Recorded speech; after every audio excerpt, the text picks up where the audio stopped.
Now, we're all surrounded by electronic items, from the morning alarm clock to messaging goodnight on our mobile phones. This dependence has led to a new problem, and that is e-waste. Kenya struggles with some 51,000 metric tons of electronic waste each year, where only 17% of it is recycled.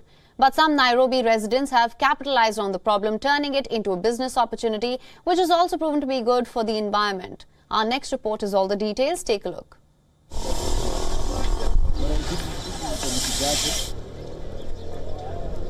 In the last decade, the rapid growth in technology has contributed to an increase in electronic waste generation, which is affecting the environment. E-waste is the world's fastest growing domestic waste. This is fueled by higher consumption rates of electric and electronic equipment and their short life cycle, and the fact that many items are not made to be repaired. With an absence of robust laws to address the problem, Africa has become a dumping ground for electronic waste from Western countries. According to the Global E-Waste Monitor Report of 2020, 53.6 million metric tons of e-waste were produced each year. If left unchecked, this could double to 120 million tons by 2050. Globally, only 17.4% of e-waste is managed appropriately. While in Kenya, the country's annual electronic waste generation grew from 3,000 metric tons in 2012 to 51,000 metric tons in 2021. Managing waste has been a huge challenge in Kenya. Most of the e-waste ends up in landfills, while others are recycled and properly disposed of by individuals or companies. Godwin Oking is one of the many who make a living by collecting electronic waste from dump sites in Nairobi. He repairs whatever items he can and resells them. However, much of the waste cannot be reused and is burnt. There are those that are total waste and are hazardous to the environment. When burnt, they release poisonous gases. In the dump site, most of the waste is burnt and the gases emitted, especially from the electronics, is harmful. Electronic Waste Initiative Kenya, a company that began its operations in 2015 by refurbishing damaged laptops and training the younger generation to recycle electronic waste. Georgia Kimani, a technician at the company, notes that many laptops are disposed of at the slightest malfunction.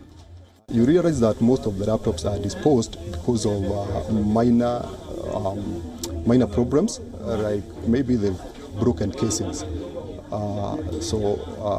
We replace those casings. Then we upgrade the softwares and then make them available for resale.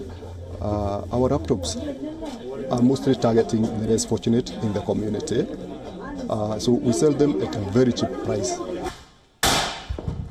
eWIC collects such laptops, repairs and sells them to less fortunate at a lower price of $150. Climate change and growing e-waste are two of the biggest challenges in the world today. E-waste accounted for about 53% of greenhouse emissions between 2014 and 2020. This waste contributes to 2/3 of heavy metal toxins. When these metals such as mercury and lead break down in the soil, they emit dangerous gases that are harmful to humans and the environment. You're seeing public health issues all over. E-waste has a lot of toxic elements.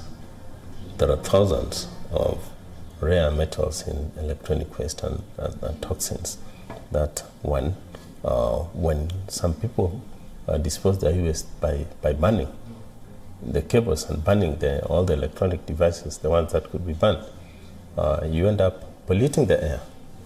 The center recycles and properly disposes of all types of e-waste. They are involved in urban mining and the remanufacturing of e-waste to new equipment.